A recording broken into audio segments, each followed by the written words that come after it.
Okay, so one of the patients that I handled earlier today, one of the things that they raised specifically was just the difficulty they have making decisions. And in some of the conversations you and I have had before, you've raised this concept of critical thinking.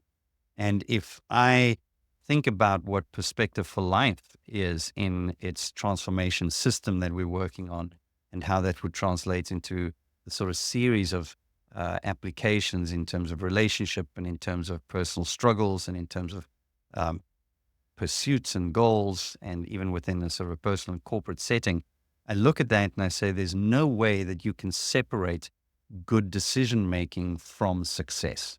And Sure. that's why I say, all success is the result of a few good decisions and a lot of perseverance.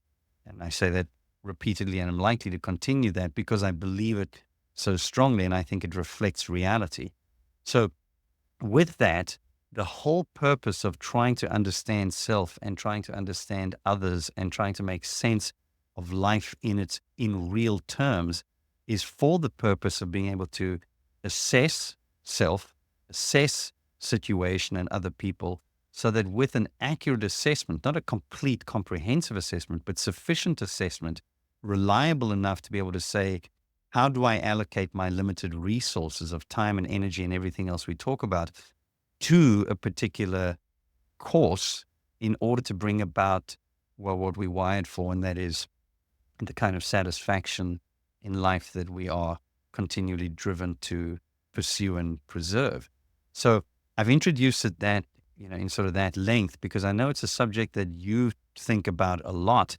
And I would love it to be very, very much just conversational in terms of how important is this capacity for critical thinking in navigating the inevitable things that life presents, both as opportunity and threat. Okay, so that's a A lot. lot, huh? It's That's a a lot. lot. I think, and I'm just gonna pull back a little bit Mm. just to give a contrast. So I remember when I was younger, I went to traditional psychotherapy, and what really I didn't like the most is that it took so long and we lingered way too long in how did certain things come to be and my emotions and all that. We were kind of peeling off layers of some deep past. And I remember feeling that I was like being in the storm and I would have 1 hour of umbrella and I'm back in a storm. And I really wanted to have control of the storm very quickly, right? So I was thinking, this is taking too long. And I was making decisions and I was impacted by reality as soon as I stepped out.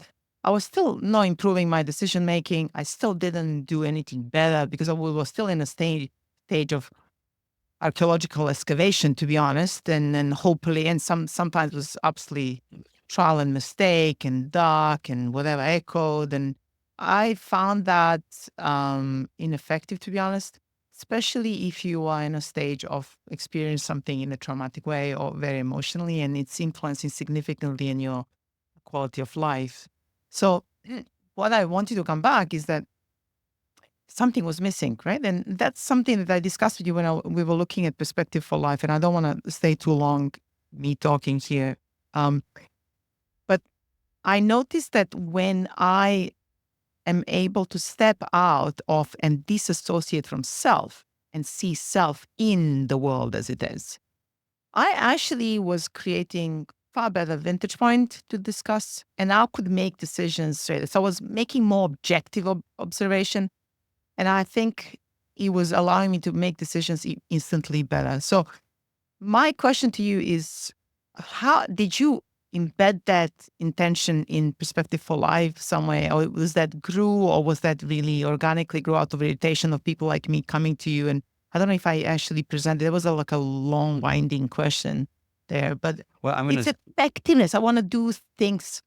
yeah, we want efficiency, we want efficacy. And That's what perspective I for would like life is to all about. go home and make already some better So let things me touch and right from your decisions. analogy. You said I would go for this treatment and I would have this umbrella in the storm, and then I'd walk out and I didn't really have anything to control the storm. Well, that's the first problem. You can't control the storm. You can learn to use an umbrella. So in the analogy there, the tools that we get given are the things that we can actually utilize to manage the inevitable challenges of life. And I just touched on that. So I'm going to jump in. Yeah. And I think that probably what I asked as well is that they never question if there's a storm. Which Right. is fair. Is there So- really a storm? So I would keep describing, which is a storytelling. So you're constantly giving me subjective and recognition of subjective. Objective is the same because you feel it, thus it's real. Yes, Oftentimes, my feeling is real, but that does not equal reality. brilliant, because oftentimes what people are trying to do in a situation like that is validate the person's story, validate their emotions, tell them you're entitled to feel like that and it's understandable Oh, that they you feel allow like me. that. Yeah, they allow me. So in essence, that's quite liberating because I have an opportunity to express it and somebody's agreeing with me. So the bottom line is that helpful in the bigger scheme of things? So you point to so many important things there, right? So a person is willing to agree with me and allow me the freedom to share my storm, and they offer me an umbrella and they hold it over me in keeping with this sort of word picture over me. And then I leave and they've still got the umbrella and I'm back in my storm. Well, they validated, yes, it's a storm, and I'm not sure how helpful that But is. just very little tools, to be honest, That's to the come point. out and do something. So we look at that and we say, okay, in the context of what we're sort of looking at here, in the context of decision making and the tools in order to navigate things, what I would be looking at is, with everything, the idea is, when I first started with Perspective for Life, the idea was we live it how we see it. And this is to answer your question, was it intentional or was it sort of organic? And it's probably both. If we live it how we see it, it was another way of me saying we do what we believe. And belief is in essence how we structure a perspective. It's the framework of the model we have of the world. A belief is something we consider to be factually accurate or true. In other words, to be real. Now, we can believe something with total conviction and it's not in line with reality. We're going to act in terms of what we believe. We're not always going to act in line with what the reality is. So that's the danger in many respects, is you've presented to this person, there is a storm. The person has possibly not helped you analyze if the storm, as you said, is really there or not, right? The help might be, well, what seems like a storm to you is in reality potentially just a mild drizzle, and it's going to pass. And I don't think we need to be dishing out, sort of rain gear and how to use an umbrella and that. And that's obviously sort of still figurative in the picture. But if it's a genuine storm and the person says, well, what you're going through right now, if it is as you presented, I mean, realistically, that is, something we need to close down, pull back a little bit and try and establish where we stand in terms of how we're going to deal with this. And there would, be the tools that one would develop. The bottom line is, if seeing it is so important, we live it how we see it. The whole point of Perspective for Life has been, well, see it better for a purpose, to live it better. And the idea is, see what better? Well, see yourself better, not see yourself in a better light. See yourself for what you are. In other words, better translates into how clearly and realistically am I able to see who I am, knowing, as the mind map and Perspective for Life points out, we're tremendously biased towards self. So it's really difficult to have an objective view of self, whether that's to the side of I tend to overestimate myself or underestimate myself. It's interesting what you say. I'm going to interrupt. Sure. That is objective.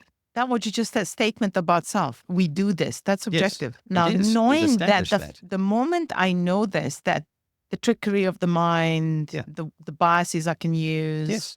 the self-defense that kicks in, all of this that humanizes me. It doesn't really judge me. It's just humanizes me. It just inherently is human and it serves the purpose, and there is a appropriate use of it. And then there is really, when you're self-aware, you can actually monitor this and kind of really have the, finger on the dial. And Yeah. but that's objective. Like that, Here it those is. truths are, once you can live in your subjectivity while observing them, really. And That's exactly the point, is to say here under self-concept, what I state here is significantly inaccurate, and underneath that is an exceptionalist view of self. We consider ourselves the exception to the rule. As I said, that might be to the up or the downside, or any other side for that matter. The bottom line is, knowing that will allow us to to say, maybe the things that I do believe so strongly, I maybe need to go ahead and check on them to see what is underlying my belief. What is the foundation for that which I consider to be so factually, just as it is. So the whole point here is it was both intentional, and I think it just got progressively better in the context of the Perspective for Life and the mind map, is saying to people, the probabilities you do not know yourself the way you think you know yourself. And the probability is you believe things about yourself with absolute conviction that are probably not true, which means you're probably not going to navigate and manage yourself as well as what you could if you genuinely knew.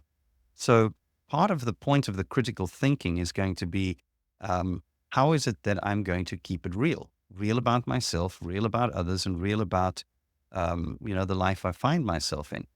We've discussed before, well, the whole concept of reality is a challenging one at times to actually unpack. And that's why we try and keep it simple by saying, well, reality is the existence of things as they are.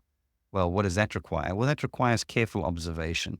So now we're back to this. If I want to know myself well, in order to be better positioned to make better decisions, which generally in a world of cause and effect have better outcomes, which fundamentally is at the heart of my pursuit and preservation of maximal satisfaction, if I'm able to recognize that I'm inclined to see myself favorably or unfavorably, depending on my past experience, depending on my goals, depending on where I find myself right now, the willingness is, can I have a legitimate distrust of myself?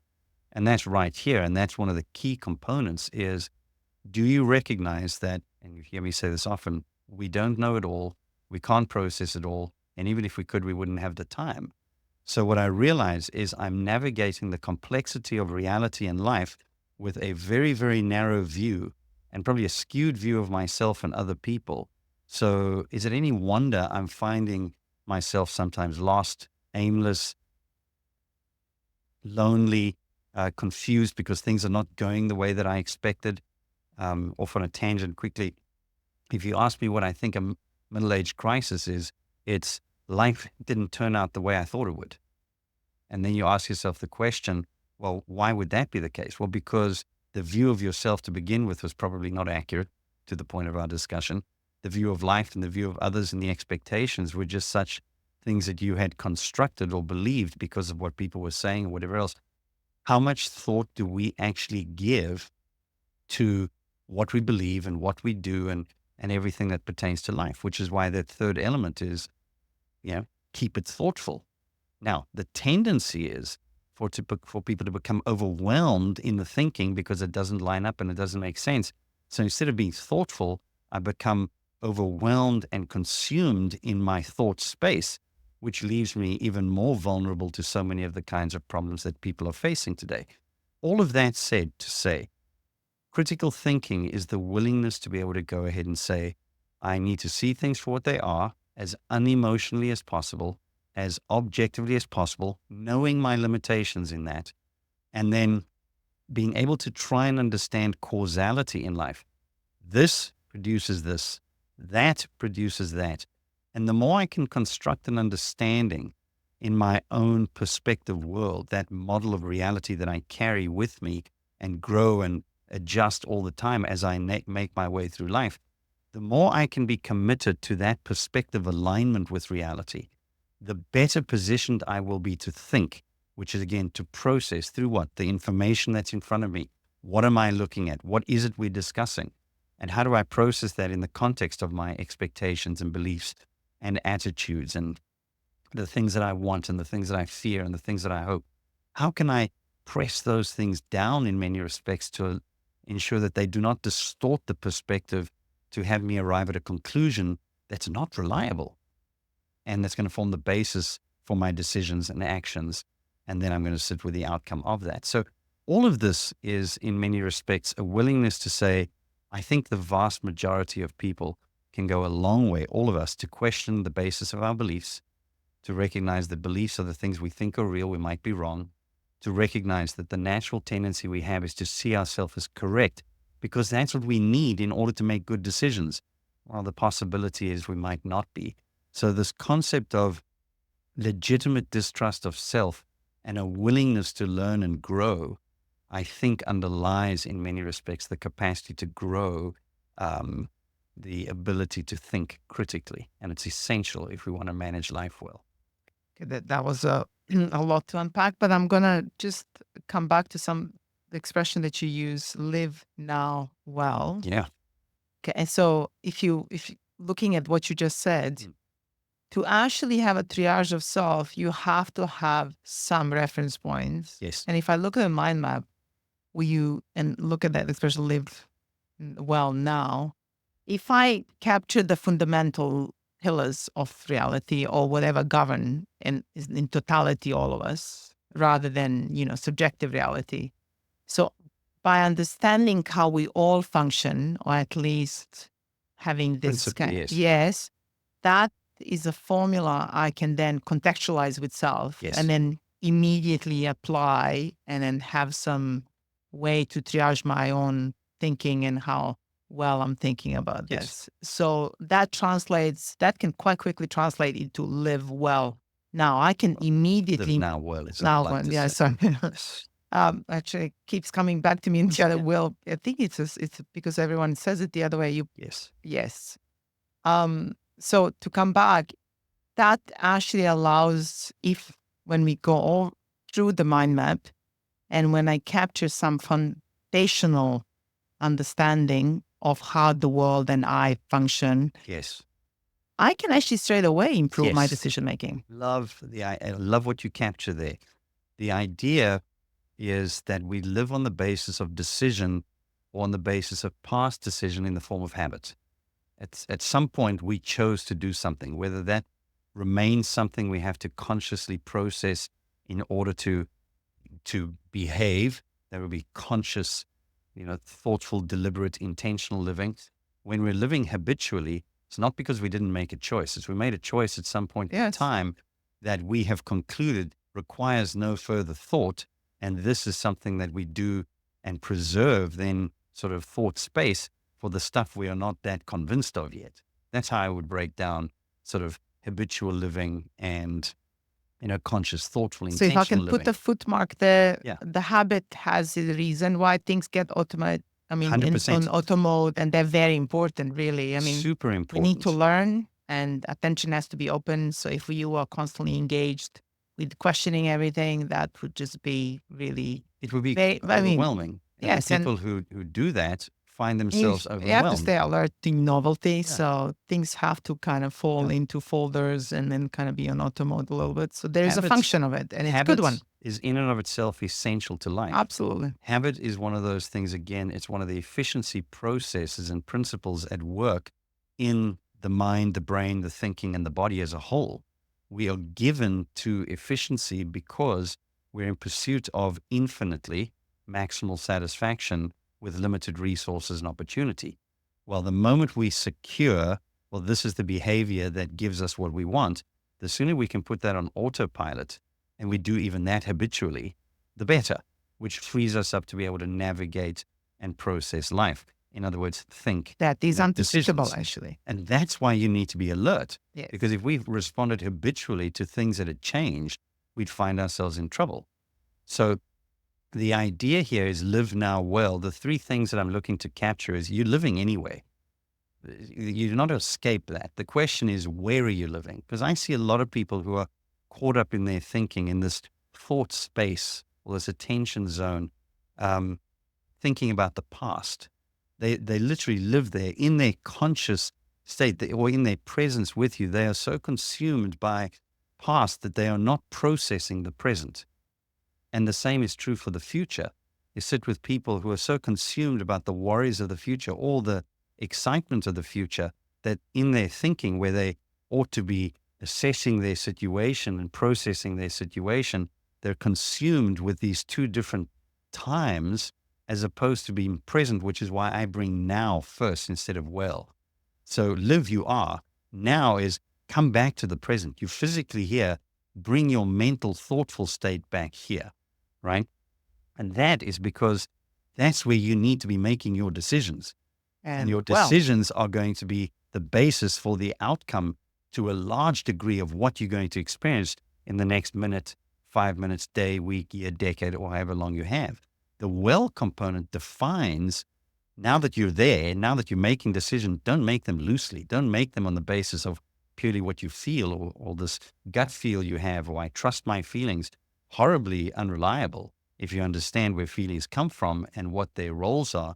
No, despite my feelings, let me think clearly, let me try and remain objective, and let me do what I would define well as, from the moral side, the next right thing, from the goal pursuit side, the next helpful thing, from the consistency of self-control and authentic self side, the things that are consistent with who I am, with my responsibilities and my roles and my relationships. So I summarize well within the different facets and aspects of how and where we live life. So live now well literally is the practical application of perspective for life in its entirety, and certainly the application of critical thinking. How do I live now well? I bring my thinking back to the present. Well, does it mean I can never go back to the past? No, there's a place for that, whether that's reminiscing, because that's a good experience. I might have the time when I can just look out the window and think fondly of memories. Well, I can't live there, right? I might go back and say, oh, I must remember I learned something. So when the past is there, I normally am saying, learn something and let it go. And then you come back to the present. Well, am I consumed and somehow tripped up in the moment of not being able to think carefully in that because I'm consumed by the anxiety of the uncertainty and potential threats of loss in the future? Well, if I'm there, I'm going to be pretty ineffective now. And that's going to end up probably creating a lot of the problems that I'm trying desperately to want to avoid. So oftentimes the view of the future almost becomes sort of prophetic. And I just mean that in terms of, well, because we live in a world of cause and effect, if I do certain things in a particular way, the probability is it's going to end up in a particular way. Well, if I make anxious, impulsive decisions on an ongoing basis, the probability is it's going to put me in a place where I would probably need to be concerned and anxious because it's not where I want to be. So it's self-fulfilling in many respects. And that's tremendously helpful to know. So in that sort of situation, again, the critical thinking that relates to self is be mindful that when your mind starts racing to the future, what is it trying to do? When it races to the past, what is it trying to do? When it's trying desperately to avoid having to think about something difficult in the present, what is it trying to do? These things are things that the mind map gives us really good insight into understanding why we all have those predispositions or the propensity to think along those lines or to not think. And that's part of where, if you think about life, people, in my opinion, generally, and this is not a criticism per se, it's an observation, that I don't think we think carefully enough about enough things. And what I mean by that is I think we live impulsively, we're given to habit. And a lot of the time, because the mind is so busy trying to figure things out, and it's such an unpleasant space, that's when we look for amusement. And amusement is basically the removal of thinking. That's what amusement is. And we're given to wanting to be amused because it gives us the freedom not to be consumed by the complexity of life, which I can't seem to deal with. So I hide in this playground of whatever makes me feel good, to the detriment of Unfortunately, so much. that also has a consequence. So it's reducing further your mental endurance, really, and the capacity to be emotionally resilient. All the practice, just facing things, because you just keep avoiding, right? So you're becoming even more of a kind of avoidant in the future. It just keeps building on its own. And funny enough, it bleeds into every other Every area. aspect. Nothing stays isolated. And just to kind of have, again, a little asterisk there, I remember someone saying, well, what's the problem with me having a bottomless kind of scroll and in the Instagram feed? He says, well, see, when you start actually having a slot machine all the time under your finger, and then think about it, you lose capacity to focus, right? And then when you there are things in life you should have a focus for. So when you vote, when you read the human, kind of things changing really that will impact us, either society, community, or family, you should have a really ability to focus and the attention. Unfortunately, practicing attention is actually in every aspect of our life. I mean, you just have to be careful and I have to guard because we are vulnerable to it. So knowing our vulnerabilities is probably the first place to be as a humans. And I think I can't see, I'm surprised the way we were captured by all the technology. I was surprised how little warning we were given in advance, what it can, kind of end up as collective and collateral damage, that is really hard to go U-turn now. Yep. And That's a especially, whole other discussion absolutely. to where But we find ourselves now. Here's the that, point. that, that naiveness, The that, storm is there. yes. The storm, in terms of what you're describing, it's real. It's Yeah, there are the certain storm. So things the we should question is, again, really worry about. perspective for life is looking at that you just described. Now the sort of scrolling thing, why is that a bad thing? Well, again, where would you like to head in life would be my question. What is it that you'd like to find yourself being or doing or, engaged in 2 years, 5 years, 10 years, 20 years from now? What you find is many people are like, I'm not even thinking there, because that's the part of the brain that has to think about future. And the part that really is consumed with the now is that impulsive neural circuit that is really just about how do I feel in the moment. So when people are given to that which is instantly rewarding, to the detriment and the weakening of the part that is supposed to be able to be resilient and exercise the self-control and process and calculate and piece things together with understanding to ensure that the decision of where I'm giving my time, energy, and effort and money right now is not only to the instant satisfaction and instant impulsive gratification, but it's a recognition that I might need to forego what is instantly on offer and satisfying for sake of something substantially more important down the line. That kind of thinking is, again, how do I choose where I allocate my resources? That's critical thinking. That's decision making. And Yeah. we've killed it to a large degree with the idea that it actually doesn't really matter, because all you need to do is believe that you can be whatever you want to be. And we give all of these sort of imaginary, fanciful answers that, again, provide tremendous satisfaction in the moment, but leave people completely unprepared and ill-equipped for what is not only a drizzle, it's a storm, and it's gathering force and power. And that's why I think people oftentimes, again, are so consumed by those things as opposed to saying, hang on a second, let me just push pause here. Let me give some thought to who I am, what I think, what I believe, etc., and start again with, I probably need to make some better sense of me, and that's going to require some thought, and that's probably going to require some guidance. And I think that is certainly a role that Perspective for Life and the Mind Map has served wonderfully with many, many people. And it's still the framework through which I navigate every day. The bottom line is critical thinking, I think, is a skill to be developed, and it's essential if one is planning on navigating life in a way that offers some sort of stability, some sort of resilience, some kind of usefulness and meaningful contribution, in a way that ultimately brings some sense of contentment and satisfaction in life. So, such a good subject. Okay. Should we leave it at that? We probably need to take it further, but I think we'll leave it there for now. Okay. Thanks, Relief. Thank you.